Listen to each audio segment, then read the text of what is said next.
My name is Jim Gordon, and I've been a teacher, I've been a member of Parliament, I've been a mayor, I've been a family man with 6 daughters, and I've been very fortunate to have been a citizen of this great city.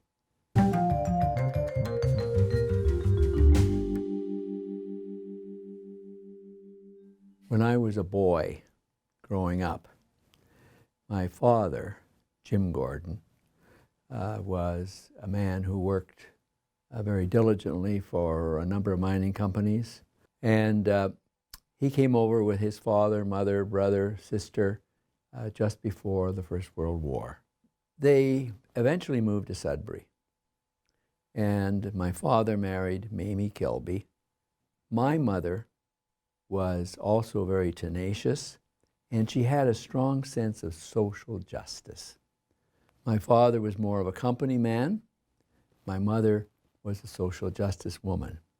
And it was really from her that I think I came to be a person who was a strong believer in social justice. Up till the time I was mayor of Sudbury, Sudbury was still largely a company town. The Chamber of Commerce and the mayor and council largely danced to the tune of the company. They were laying off all these people. There was a great deal of unhappiness. The city was thrown into a real area of great turbulence. Almost within a matter of months, in 1977, we had a major strike. That drove the community further down. So what happened was the Ministerial Association and the company decided that they would move their approach to how life should happen by calling for a prayer meeting. So I sat down and I wrote a prayer. And then I went to the meeting. I got up on the stage. Wint Newmans, who was the president of INCO at that time, is sitting down in the audience. I read my prayer. And essentially what the prayer said was that the strike had been going on too long. It was breaking the back of the people, and it was breaking the back of the community, and that someday the board of directors of INCO were going to have to talk to St. Peter and justify what they did, and they weren't going to be successful.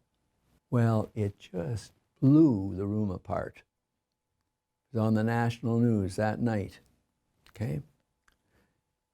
And I did that deliberately. The strike was over, as you know, a few short months later. Capreol is, it's a jewel, and it's too bad it's so far out of Sudbury because I think more people would want to see it. From the time I was a boy, I had thought that I would like to be an MPP. And the story, as you know, is that I was elected the MPP for Sudbury. That's when we began to get, from my perspective, that's when I really found I could really do things for Sudbury. There were 2 major projects at that time in my mind when I went to Queen's Park. The first was the fact that we all said, and we all knew, that if this community was going to go ahead, we had to produce mining machinery in this community. So I went to see Gordon Walker, who at that time was the Minister of Industry, sat down with him and said, look, we have to have mining machinery being built in Sudbury. We need some help, some industry help. So what he came up with was the idea of a board. So the Premier put Mike Harris, who was my seatmate in the legislature, and myself on the board, along with Darrell Lake, and Walter Curlick, as you know, was at a period of time a president of INCO. Within a matter of months, a grant was given to INCO, and INCO began to produce mining machinery. The second, though, during the election campaign, one day, Gary Ross, he called me, he said, Maureen Lacroix wants to talk to you, and Mo Lacerte from the health unit. I said, well, what do they want? He says, they want to talk to you about a cancer treatment center. I said, well, Gary, I'm in the middle of an election campaign. I got to get elected. I can't meet them now. So I pushed them off. And then he called me again about 3 or 4 days. Jim, you got to see them. You got to see them. So I went down. That's when Maureen explained and began to educate me about cancer. I even said to her, what's a cancer treatment center? So she told me. So I get down to Toronto and I get working on it right away. So here's what happened. I went to John. I said, John, we're going to support Larry Grossman for leader. And chances are he'll be the premier. So my brother agreed. So that meant that I knew that I could deliver the North. So I went to Larry in his office the next day. I went in and I said, Larry, I see you're running, and I think you're the best man, and you're going to be the premier, and I'm going to help you. Well, he was so happy. I said, my brother and I will deliver the North. We will be your northern organizers. We'll see that you get those northern delegates. Then I got up, I turned around deliberately, walked towards the door.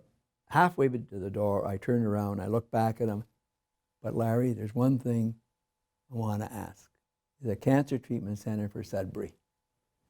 He jumped out of his chair, put his arm out like this, grabbed my hand, and he said, you've got it. 2 months later, and we go into Sudbury, and we're there for an announcement. And I sent you the picture.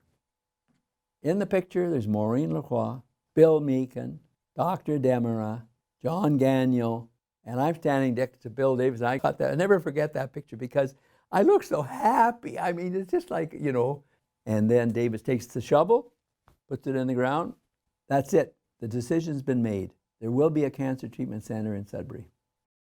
The only reason that those things happened was because there were people in the community who had worked on these things, like cancer as an example, for years and years.